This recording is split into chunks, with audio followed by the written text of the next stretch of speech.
사랑하는 성도 여러분, 주님과 함께 평안하십니까? 정부 국가 시책에 맞추어서 사회적 거리두기 단계가 1.5단계로 올라갔는데 오늘 깠다가면 또다시 2단계로 올라갈 수도 있지 않느냐 하는 우려스러운 국가 상황입니다. 그래서 오늘 설교하는 설교자도 가능하면 교회를 보호하고 방역지침에 준수하기 위해서 마스크를 착용하고 말씀을 전하겠습니다. 좀 답답하시더라도 함께 인내하고 이 어려운 시절을 같이 우리가 서로 격려하고 서로 이해하면서 잘 이겨냈으면 좋겠습니다. 오늘은 사랑의 섬김이 자라났나요? 이런 제목으로 하나님 말씀 나누겠습니다. 모든 그리스도인에게는 소망이 있지요. 바로 자기 자신의 믿음이, 신앙이 자라나기를 다 원하고 있습니다. 그래서 하나님께 기도할 때 하나님 나에게 믿음을 주세요. 나에게 믿음을 주세요. 이런 기도 다 하지요. 그런데 문제는 무엇이 진정한 믿음의 성장이고 무엇이 진정한 믿음이 자라난 기준이 뭐냔 말이에요. 뭐가 믿음이 자라난 거냐? 그 기준을 잘 모르신다는 것입니다. 여러분, 믿음이 자라났다. 이게 무슨 말이죠? 한국교회에서 사실 이 말보다는 성령 충만하다 이런 표현을 더 자주 쓰는데 뭐가 성령이 충만한 건가요? 방언 기도하는 건가요? 여러분, 아닙니다. 아니에요. 사랑입니다. 왜 그럴까요? 왜 사랑이 믿음이 자라나느냐, 자라나고 있지 않느냐의 기준일까요?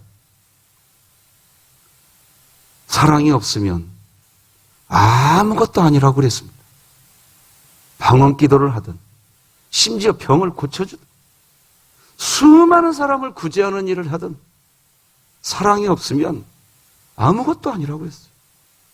그 고린도전서 13장 1절 2절에 보면 이렇게 분명히 기록하죠.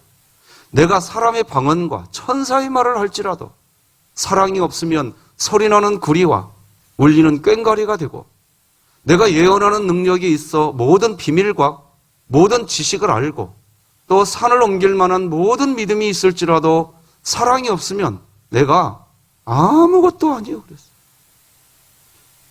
어떤 분은 교회 봉사 많이 하는 것을 믿음이 성장한 것이라고 생각합니다. 근데 사랑하지 않아요. 이해해주지 않아요.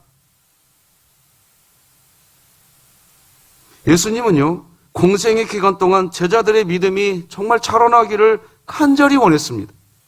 그래서 제자들의 모습 속에서 믿음이 없어 보일 때는 이 믿음이 적은 자들아 이렇게 꾸중하기도 하셨습니다. 마가복음 9장 19절 보니까 대답하여 이르시되 이 믿음이 없는 세대요, 내가 얼마나 너희와 함께 있으며 얼마나 너희에게 참으리요.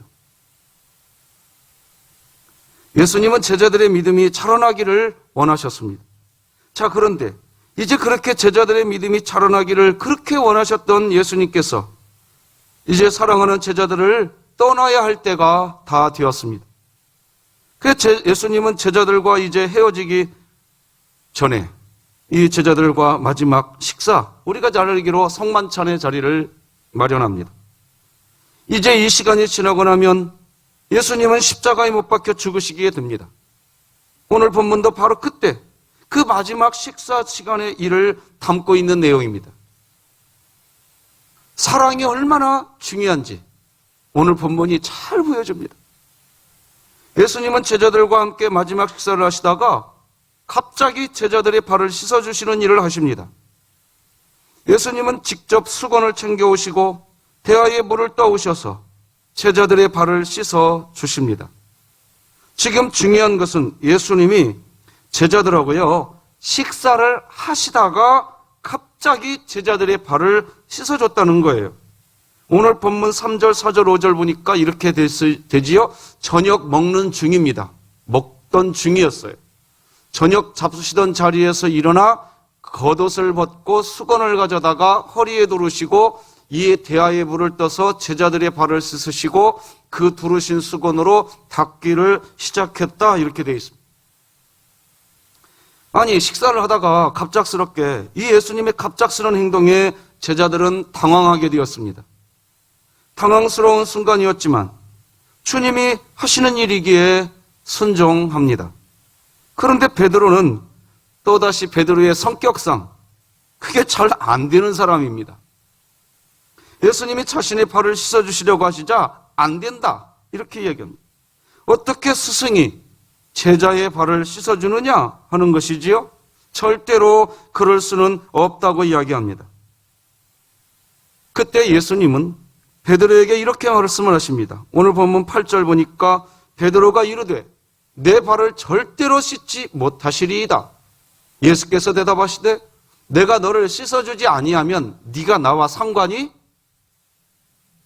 없다. 이런 폭탄 발언을 하신단 말이죠.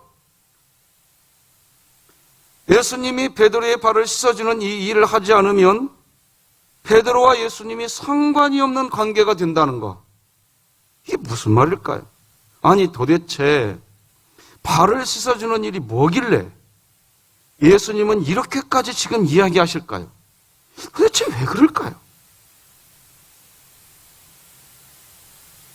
예수님의 말씀이 너무나 진지하고 너무나 분명한 말씀이었습니다.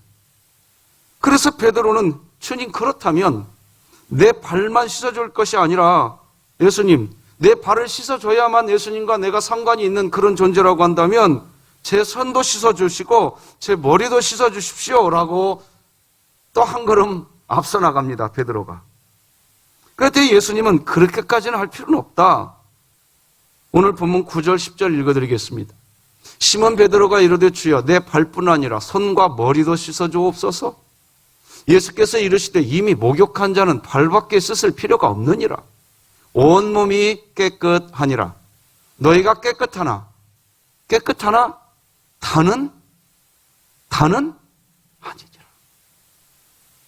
여러분 이게 중요한 대목입니다.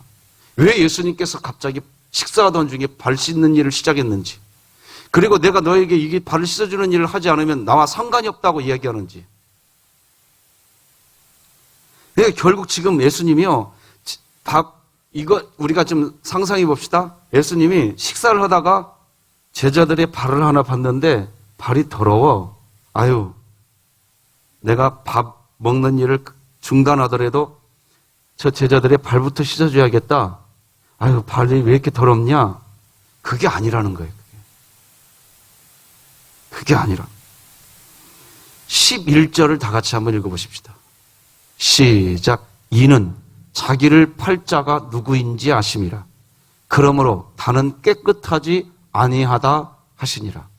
잘 봐야 됩니다. 여기 보면 이는 이 단어가 이유는 내가 왜 너희들의 발을 왜 씻어주는 일을 하고 있는가? 그 이유는 이 말입니다. 여기에서 말하는 자기를 팔 자는 결국 가룟 유다를 말하는 겁니다.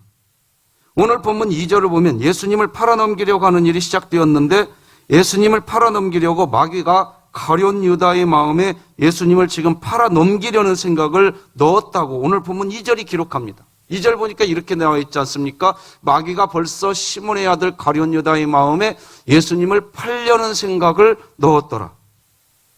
그러니까 지금 예수님이 제자들과 마지막 성만찬 식사를 하시고 또 갑자기 제자들의 발을 씻어주신 것은 가룟 유다의 마음에 있는 그 죄 때문에 모든 제자의 발을 씻어주셨다. 지금 그 얘기인 겁니다.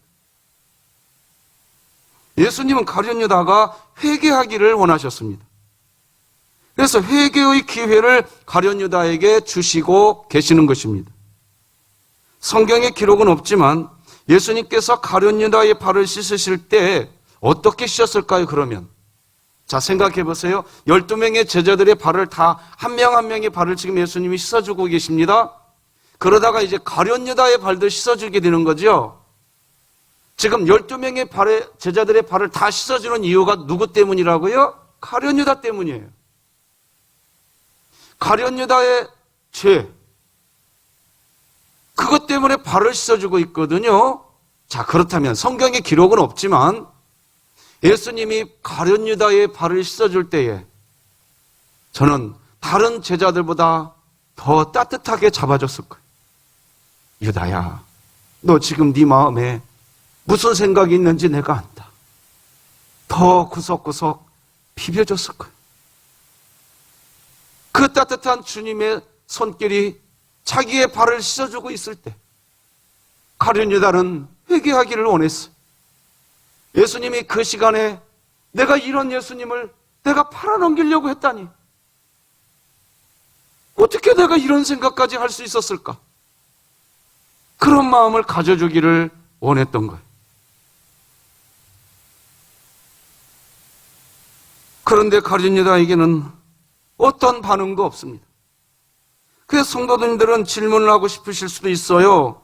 아니, 가룟 유다가 목사님, 예수님을 팔 생각을 하고 있었다고 한다면, 그리고 그것이 죄라고 분명한 죄라고 한다면, 그냥 가룟 유다에게 밥을 먹는 이 자리에서, 야, 가룟 유다야, 너 그런 마음 가지면 안 돼.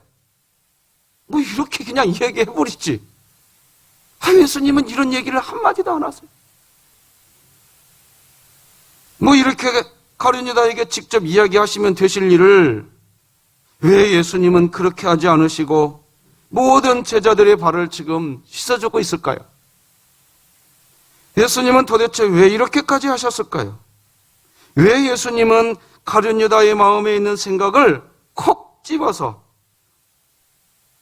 그렇게 이야기해주면 될 일을 왜 그렇게 하지 않으시고 이렇게 마치 숨기듯 이런 발을 씻어주는 일을 하고 계실까요?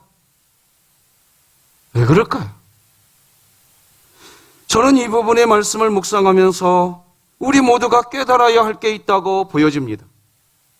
바로 어떤 사람에게 허물이 있어서 그 사람의 허물을 지적해서 바르게 잡아주고 싶은 그 순수한 마음이 있다 할지라도 공개적으로 하지 말자는 겁니다. 주변 사람들이 알 수 있는 방법 쓰지 말자는 거예요. 그게 주님의 방법이라는 거예요. 예수님은 끝까지 가룟 유다의 죄를 숨겨주시려고 하셨던 것 같습니다. 예수님은 가룟 유다가 스스로 회개하고 돌아오게 하고 싶으셨습니다. 그 가룟 유다가 알아들을 수 있도록 모든 제자들의 발을 씻어주면서 가룟 유다에게 암시해 주시고 계시는 겁니다. 그런데 가룟 유다는 끝까지 회개하지 않습니다. 그렇다면 더더욱 궁금해집니다. 가룟 유다가 스스로 회개하지 않고 있는데 왜 예수님은 이런 방법을 사용하셨을까 하는 겁니다. 그 이유를 알 수 있는 이야기를 예수님이 15절에서 이야기합니다. 같이 한번 읽어볼까요? 시작. 내가 너희에게 행한 것 같이 너희도 행하게 하려 본을 보였노라. 여기 보면 내가 너희에게 행한 것이라고 이야기하십니다. 이날 밤에 예수님이 행하신 것이 뭐지요? 크게 두 가지를 행하셨어요. 첫째는 제자들과 함께 식사 성만찬을 하신 것이고 둘째는 제자들의 발을 씻어주신 것입니다. 그날 밤 이 두 가지를 하셨어요. 오늘 본문은 예수님이 제자들과 마지막 식사, 즉 성찬식이죠. 우리 요즘 말로 말하면 하고 있었던 겁니다. 예수님은 식사를 할 때 떡을 손에 이렇게 드시더니 제자들을 향해서 말씀하십니다. 제자들아, 이 떡은 내 몸이다. 그렇게 말씀하셨더니 좀 있다가 포도주를 다시 이렇게 드시고서는 제자들아, 이 피는 나의 피니라. 또 이렇게 이야기하셨습니다. 지금 제자들은 예수님의 몸과 피를 방금 식사 자리에서 먹고 마셨던 것입니다. 예수님과 한 몸이 된 겁니다, 지금. 그래서 우리가 지금도 지키고 있는 오늘날 교회에서도 성찬식을 하지요. 성찬식은 우리가 예수님과 한 몸이 되었다라는 것을 확인하는 예식이 성찬식인 겁니다. 우리는 이런 성찬식을 통해서 예수님과 한 몸이고 온 성도들이 제 개인적으로 예수님과 한 몸이면서 여러분과 제가 한 몸이라는 것을 확인받는 게 성찬식인 겁니다. 방금 그러니까 그 성찬 예식을 했던 겁니다. 가룟 유다가 나고 내가 베드로고 베드로가 안드레고 안드레가 빌립이고 모두가 우리 하나다죠. 그 예식을 한 겁니다.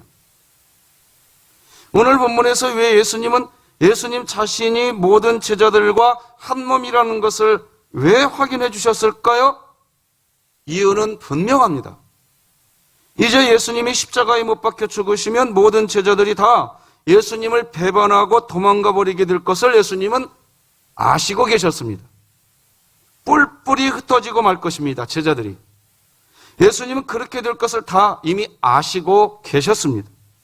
그 지금 이렇게 성만찬을 통해서 한 몸이라고 먼저 확인해 주신 것은 제자들이 다 배신하고 도망가도 너와 내가 한 몸이기 때문에 너희들이 나를 다 배신하고 다 도망가도 나는 너와 한 몸이기 때문에 다시 내가 너희들을 끝까지 찾아갈 것이고 너희와 내가 한 몸이라는 것을 내가 너희들에게 다시 알려줄 것이다. 할렐루야. 그 예수님을 진짜 배신하고 도망간 제자들, 예수님께서 십자가에 못 박혀 죽으시고 그 고통을 당할 때 제자들 진짜로 다 도망가고 말았어. 그런데 한 몸이다. 너희들과 나는 한 몸이다. 이렇게 확인시켜 주셨던 예수님은 갈릴리 호숫가로 도망가 버려가지고 어느 한쪽 구석에 박혀서 물고기 잡는 일을 하고 있을 때 부활하신 예수님이 그들에게 찾아갑니다. 이른 아침에 찾아가십니다. 새벽 미명에 찾아가십니다. 갈릴리 호수까지 찾아가서 피곤하고 지친 제자들에게, 자기를 배반하고 도망간 그 제자들에게 아침밥을 차려놓고 밥 먹자고 이야기합니다. 세번역 성경으로 요한복음 21장 12절을 다 같이 한번 읽겠습니다. 시작. 예수께서 그들에게 말씀하셨다. 와서 아침을 먹어라. 제자들 가운데서 아무도 감히 선생님은 누구십니까? 하고 묻는 사람이 없었다. 그가 주님이신 것을 알았기 때문이다. 너와 내가 한 몸이라는 것을 알려주신 예수님이었기 때문에 너희가 나를 배반해도 나는 너 찾아갈 거야. 여러분, 오늘 본문 15절에서 내가 너희들에게 행한 것 같이 너희들도 서로 행하게 하기 위하여 내가 본을 보였노라. 이게 무슨 말일까요? 이제 우리는 아실 수 있을 겁니다. 너희들끼리 서로 배반하는 일이 있다 할지라도 그런 일이 있을 수 있다라는 겁니다. 하나님을 믿는 한 교회 안에서도 서로 배반하는 일이 일어날 수 있다는 겁니다. 그래도 너희가 어떻게 해야 될 것인가? 왜? 너희는 한 몸이니까. 그렇습니다. 그리스도인들이 성찬식에 참여한다는 것은 우리가 예수님과 그런 관계가 되었다는 겁니다. 우리 모두가 한 몸이라는 겁니다. 나아가 성찬식에 참여한 그리스도인, 우리들끼리도 동일하게 한 몸 관계가 되었다는 겁니다. 우리 다 같이 고린도전서 10장 17절 함께 읽겠습니다. 시작. 떡이 하나요 많은 우리가 한 몸이니 이는 우리가 다 한 떡에 참여함이라. 올 2020년 가을에는 우리 교회가 성찬식을 하지 못해서 이런 부분에서 너무 지금 안타까운데 우리 교회가 올 봄에도 했습니다. 우리가 한 자리에서 함께 성찬식을 한 이유는 뭡니까? 너와 나는 한 몸이다. 네가 나를 배반해도 나는 너를 찾아갈 것이다. 우리 그러려고 같이 한 겁니다. 예수님과 우리가 한 몸이라면 성찬에 참여한 모든 그리스도인도 한 몸인 것입니다. 그러니까 성찬식에 참여했다면 누가 한 사람이 잘난 사람이 있다면 모두가 다 잘난 것이고 누가 한 사람이 잘못했다면 모두가 잘못한 겁니다. 이것은 남을 단순히 비판하지 말아라, 정죄하지 말아라, 미워하지 말아라 이런 정도의 교훈이 아닙니다. 네가 비판하고 있는 그 사람, 네가 정죄하고 있는 그 사람, 네가 미워하고 있는 그 사람과 네가 한 몸이야. 너는 한 몸이야. 그 말입니다. 우리는 이제 알아야 됩니다. 우리가 함께 성찬식을 받았다면 우리는 죄도 함께 짓는 관계인 겁니다. 그래서 죄는 가룟 유다가 범했지만 모든 제자들도 발을 함께 씻어야 했던 것입니다. 이미 제자들은 성만찬을 통해 한 몸이 된 상태입니다. 예수님은 비록 가룟 유다가 예수님을 팔게 되지만 이 죄는 가룟 유다만의 죄가 아니고 그 자리에 있는 모든 제자들의 죄가 된다는 것을 이야기하시고 계시는 겁니다. 가룟 유다가 예수님을 파는 죄는 가룟 유다 한 사람의 죄가 아니고 그 자리에 있던 모든 사람들의 죄가 된다는 것입니다. 그래서 모든 제자들의 발을 씻어주심으로 이제 가룟 유다가 예수님을 실제로 팔아 넘기는 죄를 가룟 유다가 범하게 될 때 그 가룟 유다의 죄는 결국 제자들의 죄가 되는 것입니다. 왜요? 한 몸이니까. 한 몸이기 때문에. 그 예수님께서는 가룟 유다의 죄를 공개적으로 말씀하시지 않는 겁니다.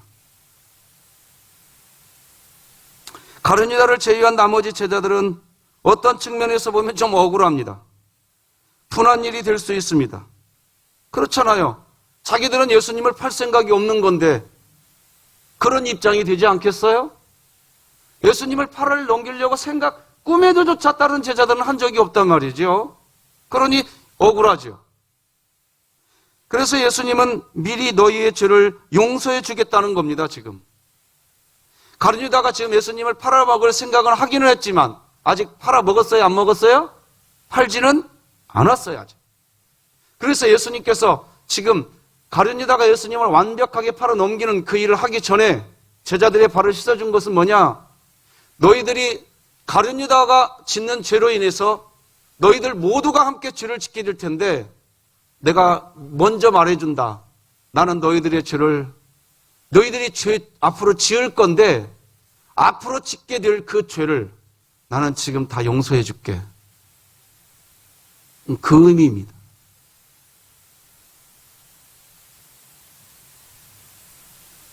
지금 예수님의 제자들에게 보여주시는 본은 바로 그것입니다. 그리고 바로 이런 믿음의 삶, 이런 사랑의 삶, 죄 지을 것을 알면 그냥 그 전에 미리 그 죄를 그냥 먼저 용서해 줘 버리는 일, 그런 일을 너희도 실천하는 삶을 살게 하기 위해서 그래서 내가 지금 이 일을 하고 있다라는 거예요. 다시 한번 15절 함께 읽겠습니다. 시작. 내가 너희에게 행한 것 같이 너희도 행하게 하려 하여 본을 보였노라. 누군가가 죄를 지을 것 같으면 사전에 그냥 먼저 다 용서해 줘 버리라는 거예요. 대단하지요? 그러니까 우리 그리스도인들이 자라나야 될 믿음이 어느 순간까지, 어디까지 자라나야 되느냐는 거예요. 아, 그 사람이 잘못한 거 용서해 줄게. 여기까지도 자라나야 되는 거고요. 더 나아가서 그 사람이 잘못하려고, 죄 지으려고 할 때 그 전에, 아직 죄는 짓지 않아. 근데 그 전부터 용서해 줘버려. 여기까지 자라나야 된다는 거예요. 왜? 우리가 받은 용서가 그런 거거든요. 자, 생각해 보세요. 여러분들이 예수님을 믿는 그 순간 우리는 천국 백성이 됐어요? 안 됐어요? 우리는 예수님을 믿는 순간 천국 백성이 됐어요. 그 얘기는 뭡니까? 뒤집어서 생각해 봅시다.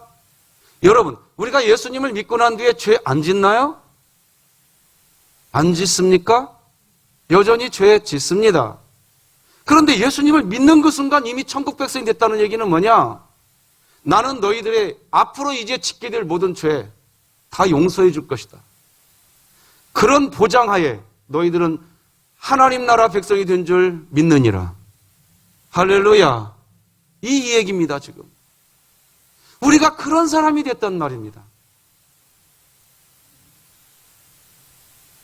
바로 이런 부분이죠. 우리 그리스도인이 해야 할 믿음의 삶, 자라나야 할 믿음은 여기까지 자라나야 한다는 것입니다. 우리가 자라나야 할 사랑의 섬김이 여기까지 자라나야 한다는 것이에요. 그래서 그렇게 자라나서 우리도 예수님처럼 누군가가 우리를 팔아넘기려고 할 때 팔아넘기려고 하는 그 장본인인 것을 비롯해서 그 주변 사람들까지도 아직 팔아넘기지 않았는데도 미리부터 나는 너를 용서한다. 대단하죠? 혹시 오늘 이런 메시지 들으면서 너나 잘하세요? 혹시 그런 상태로 들리신다고 한다면 저는 한번 해보랍니다. 한번 해보려고 그래요. 오늘 대표기도해 주신 박봉덕 집사님, 하나님이 말씀을 통해서 우리가 단 한 부분이라도 변하게 해달라고 이렇게 기도해 주시더라고요. 제가 아멘 했습니다. 여러분, 우리들의 믿음이 자라나기를 소망합니다. 혹시 눈치 빠르신 분들은 이 부분에서 이미 생각하실 수 있습니다. 그래, 내가 이제 성찬식 할 때 누가 성찬식에 함께 참여하는지 잘 보고 내 마음에 안 드는 사람이 성찬식에 참여하면 나는 이제 그 성찬식 참여하지 말아야지. 왜 내가 성찬식을 받으면 저 사람과 내가 한 몸이 되니까. 혹시 눈치 빠르신 그런 분은 없을 줄로 믿습니다. 그런데 그런 분들은 아무 생각 없이 또 성찬식에 참여하는 분들보다 믿음이 자기 자신이 더 좋으신 분들이라고 또 생각합니다. 또 그럴 수도 있는 것 같아요. 왜 그런가 하니까 적어도 성찬식을 받는 모든 사람들이 한 몸이 되는 예식이라는 것을 그래도 믿으니까 저 사람이 성찬식 받으면 나 안 받아야지 그러는 거 아닌가 싶기도 합니다. 그러나 여러분, 내가 또 그런 사람 아닙니까? 지금은 내가 저 사람이 죄 가운데 빠져있는 저 사람이 정말 우리 교회에서 문제거리야, 우리 나라에서 저 사람이 제일 문제거리야. 지금은 저 사람이지만 어느 순간 내가 그 문제거리의 주인공이 될 수 있다는 거 왜 모르십니까? 왜 모르십니까? 우리 알아야겠지요? 알아야 됩니다.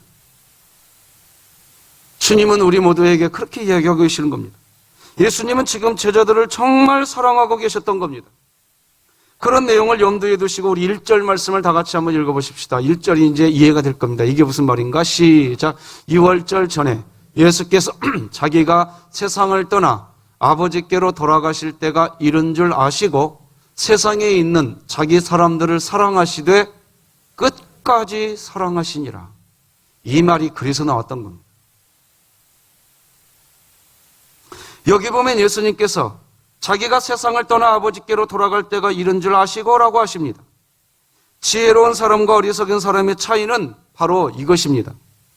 어리석은 사람은 자기가 죽게 될 사람이라는 것을 모릅니다. 지금의 상태가 영원한 줄로 압니다.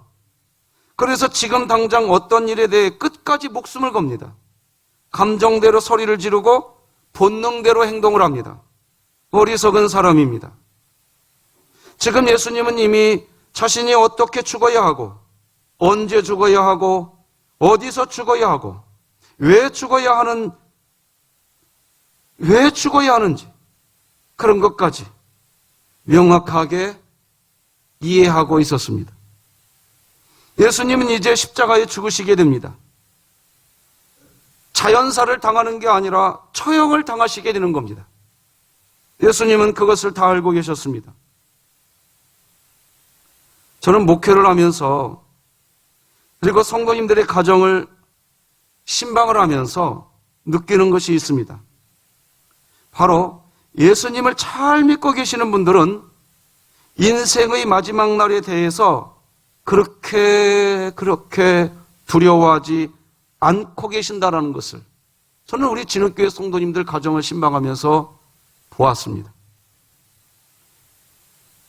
하루하루를 소홀하게 사시기 때문이 아니라 아마 대충 살기 때문에 빨리 죽었으면 좋겠어 그런 의미가 아니라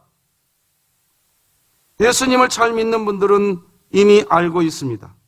언젠가 하나님의 때가 되면 하나님께서 자기 자신을 영원한 나라 천국으로 데려가실 것을 알고 계십니다. 그래서 그런 분들을 보면 그렇게 아등바등하지 않습니다. 이 세상을 떠날 날이 다가오고 있다는 것을 아십니다. 그래서 그런 분들의 기도 제목을 보면 대략 동일합니다. 끝까지 예수님 잘 믿는 것입니다. 신방 가서 기도 제목이 뭐냐고 물어보면 이렇게 대답합니다. 그렇게 아등바등하지 않아요. 시시비비 그렇게 갖고 이것이 잘했네 저것이 잘못했네 그러지 않아요. 저는 우리 교회 성도님들 가정을 신방하면서 제가 받은 은혜입니다. 예수님을 정말 믿는 분들은 그렇더라고요. 하영조 목사님이 살아계실 때 하신 고백 중에 이런 고백이 있으셨어요. 교회에서 진행하는 세례식을 앞에 두고 심한 육체의 질병을 가지고 계신 분 중에 이제 주일날 세례를 받게 되실 분이 계셨는데요. 그분이 큰 선물을 사가지고 하영조 목사님을 찾아왔대요. 이게 예를 들어서 오늘 주일날이라고 하면 이제 어제나 그제 정도 이렇게 찾아왔었대요. 그래서 아니 목사님 찾아오기 위해서 이제 아니 어떻게 이렇게까지 하십니까? 이러지 않아도 됩니다. 그랬더니 이분이 이렇게 말씀하시더래요. 제가 실수할까봐 그대로 적어왔어요. 목사님, 제 결혼식보다 더 중요한 게 세례식인데요. 이렇게 이야기하더랍니다. 세상에 하나님을 만나는 것보다 더 중요한 일이 어디에 있느냐는 겁니다. 그러면서 그렇게 기뻐하시더래요. 여러분, 지혜로운 사람은 자신의 죽음을 압니다. 인생의 끝을 아는 겁니다. 하나님께서 왜 이 세상을 만드실 때 여러분, 하나님께서 이 세상을 만드실 때 왜 1월 달을 만드시고 왜 마지막 12월 달을 만드셨을까요? 매해마다 끝 마지막을 경험하게 하시는 이유가 있는 거예요. 1월 달을 만들고 12월 달의 끝, 1년 365일 동안 우리는 계속 그것을 반복해서 경험합니다. 왜 그러실까요? 한 해를 마무리할 때마다 그 해에 있었던 일들, 끝이 있음을 보라는 것입니다. 끝이 있구나. 이 세상 내가 70년 살았어, 나 80년 살았어. 그러지만 그러면 80년 살았다고 한다면 50년을 살았다고 한다면 50번 동안 하나님이 뭘 훈련시켰느냐? 잘 기억해라. 끝이 있단다. 잘 기억해라. 끝이 있단다. 하나님이 그걸 계속 알려주고 있는 거예요. 그래서 지혜로운 사람들은 한 해가 마무리될 때쯤 되면 끝이 있다는 걸 알기에 후회하는 일을 하시다가도 돌아서게 됩니다. 잘 마무리하는 훈련을 우리는 매해 마지막 달을 맞이할 때마다 하는 것입니다. 그래서 지혜로운 사람은 마지막, 끝이 있다는 것을 알고서 하나님을 선택합니다. 예수님은 자신이 세상에 오신 목적을 잘 알고 계셨습니다. 온 인류를 위해서 십자가에 못 박혀 죽어야 한다는 사실을 아시고 계셨습니다. 그래서 지금 예수님은 가룟 유다의 죄를 다 아시고 계시지만 제자들 앞에서 드러내지 않으십니다. 그저 눈치를 채도록 해주십니다. 하지만 결국 가룟 유다가 예수님을 파는 일을 그대로 그냥 시행한다면 다른 제자들이 다 함께 예수님을 판 것과 같다는 것입니다. 그래서 예수님은 모든 제자들의 발을 씻어주어야 했습니다. 왜? 다른 제자들까지 짓는 죄가 되거든요. 그러니까 죄를 미리 용서해 줘 버리는 겁니다. 그래서 베드로에게 말한 거예요. 내가 이 발을 씻어주는 이 일을 해야 네가 나하고 상관이 있느니라.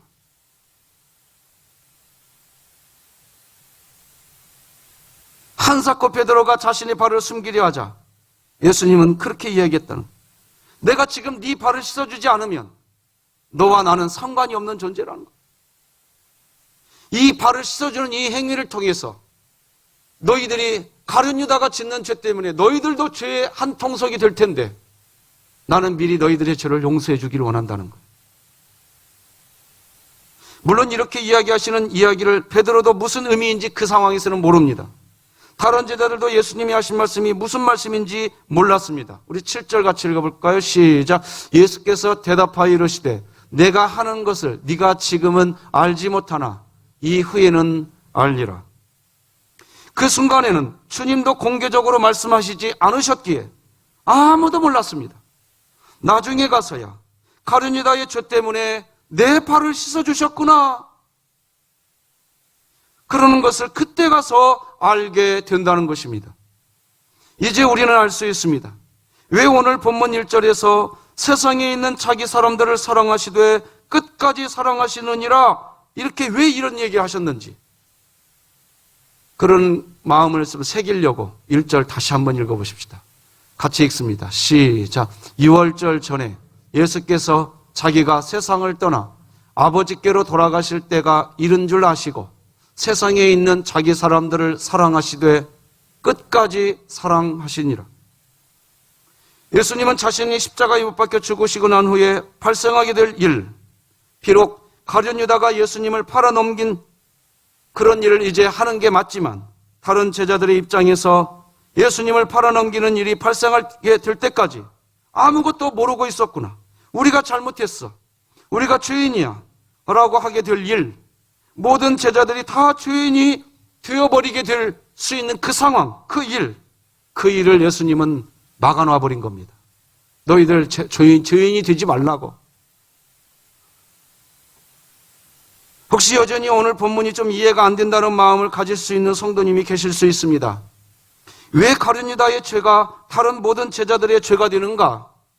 이 부분에서 이해가 안 된다고 하시는 분이 계실 수 있습니다. 사실 여러분, 다른 사람이 죄를 범하는 것을 보면 그 죄가 나의 죄라고 여겨지십니까? 세상에 그런 법은 없습니다.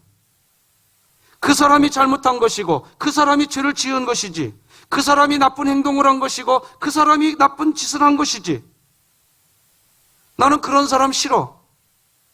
우리는 다 그런 정도까지만 반응합니다. 어떤 사람이 큰 재난을 당하게 되면 우리는 마음이 뜨거워지면서 그런 사람을 도와주려고 합니다. 위로해 주려고 합니다. 그래서 우리 진흥교회도 미약하지만 지난 여름 50일이 넘는 큰 장마로 많은 사람들이 수해를 입은 그분들에게 우리 교회도 왜 마음을 모아주었지요? 재난을 당한 사람들을 보면 도와주고 싶은 마음이 있기 때문에, 또 그게 그리스도인이 해야 할 일이기 때문에 우리도 마음을 모아주었습니다. 그러나 어떤 사람이 죄를 범하는 것을 보면 우리는 마음이 다쳐버립니다. 다른 사람이 죄를 범하는 것을 용납하지 않습니다. 특히 가까운 사람일수록인 경우에 더 그렇습니다. 차라리 멀리 있는 사람들은 이해해 주면서 나하고 가깝게 있는 사람의 죄, 그 죄를 보면서 그 사람의 죄가 나의 죄라고 여기지 않습니다. 오히려 어떻게 그 사람의 죄가 내 죄인가? 나는 그 사람과 그냥 결별하고 싶어 라고만 이야기합니다. 바로 이 부분의 믿음이 자라나기를 오늘 본문의 주님이 말씀하고 있는 겁니다. 이 부분의 믿음이 우리 진흥교회가 자라나기를